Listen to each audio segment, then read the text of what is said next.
नमो भगवते वासुदेवाय। श्रीमद्वाल्मीकिरामायणम् आरण्यकाण्डं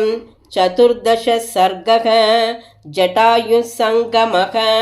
अथ पञ्चवटीं गच्छन्नन्तरा रघुनन्दनः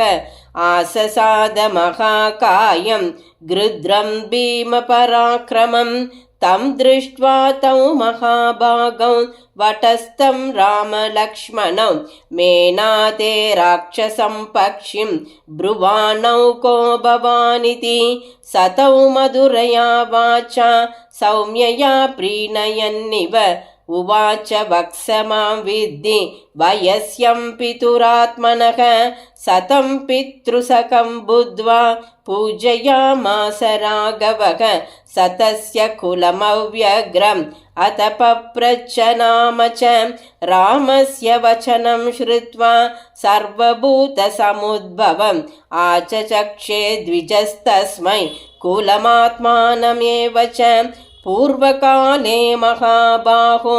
ये प्रजापतयो भवन् तान्मे निगतदः सर्वान् आदितशृणु राघव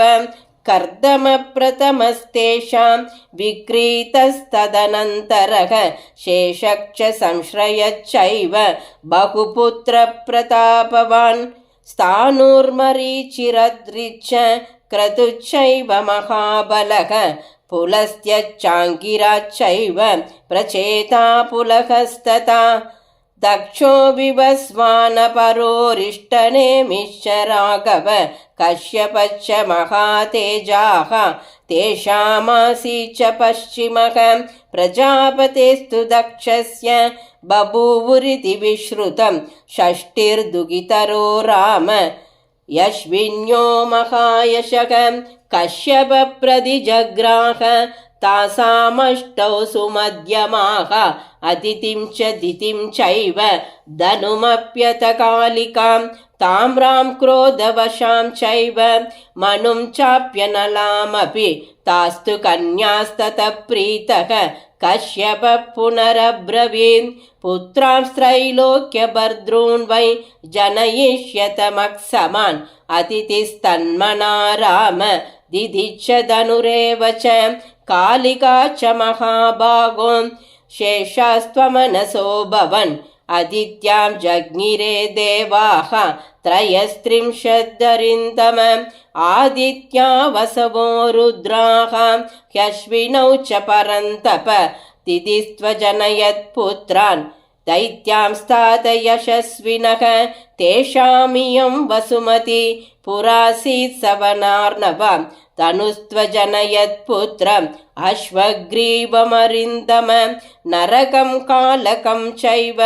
कालिकापि व्यजायत क्रौञ्चीं बासीं तथा श्येनीं धृतराष्ट्रीं तथा सुखीं ताम्राभिशुशुवे कन्याः पञ्चैता लोकविश्रुताः उलूकान् जनयत् क्रौञ्ची बासी बासान् व्यजायत श्येनी श्येनां च कृद्रां च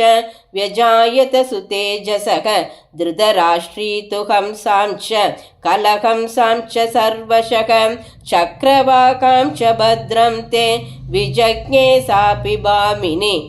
शुकी नतां विजज्ञे तु नताया विनता सुता दशक्रोधवशा राम विजज्ञे ह्यात्मसम्भवाः मृगीं च मृगमन्तां च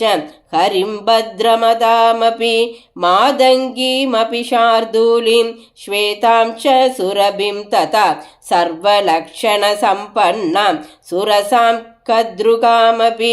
अपत्यं तु मृगा सर्वे मृग्या नरवरोत्तम रुक्षाच्च मृगमन्तायाः सृमराचमरास्ततां हर्याच्च हरयोपत्यं वानराच्च तरस्विनः ततस्त्विरावतीं नाम जज्ञे भद्रमतासुतां तस्या त्वैरावतः पुत्रः लोकनाथो महागजः मादङ्गास्वदमादङ्क्या अपत्यं मनुजर्षभ गोलाङ्गूलां च शार्दूलीं व्याघ्रां च जनयत् सुतान् दिशा गजां च काकुस्थ श्वेताप्यजनयत् सुतान् ततो दुःखितरौ राम सुरभिद्वे व्यजायत रोहिणीं नाम भद्रं ते गन्धर्वीं च यशस्विनीं रोहिण्यजनयद् गावै गन्धर्वी वाजिनः सुतान् सुरसा जनयत् नागान् रामकद्रूस्तु पन्नगान् मनुर्मनुष्या जनयन् रामपुत्रान् यशस्विनः ब्राह्मणान् क्षत्रियान् वैश्यान् शूद्रां च मनुजर्षभ सर्वान् पुण्यफलान् वृक्षान् अनलाभिव्यजायत विनता च सुखी पौत्री कद्रू च सुरसा स्वसां कत्रूर्नागं सहस्रास्यं विजज्ञे धरणीधरं द्वौ पुत्रौ विनतायास्तु गरुडोरुण एव च तस्माज्जादोकमरुणान् सम्पातिस्तु ममाग्रजः जटायुरिति मां विद्धि शेनीपुत्रमरिन्दम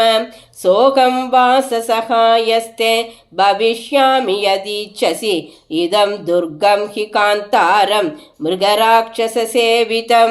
सीतां च तादरक्षिष्ये त्वयि याते स लक्ष्मणे जटायुषं तं प्रतिपूज्य राघवः मुदा परिष्वज्य च सन्नतो पितुर्कि शुश्राव सहित्वमात्मवान् जटायुषा सङ्कथितं पुनः पुनः स तत्र सीतां परिदाय मैथिलीं सहैव तेनादिफलेन पक्षिणा जगाम तां पञ्चवटीं स लक्ष्मणः रिपून्दिदक्षन् शलभानि वानलः।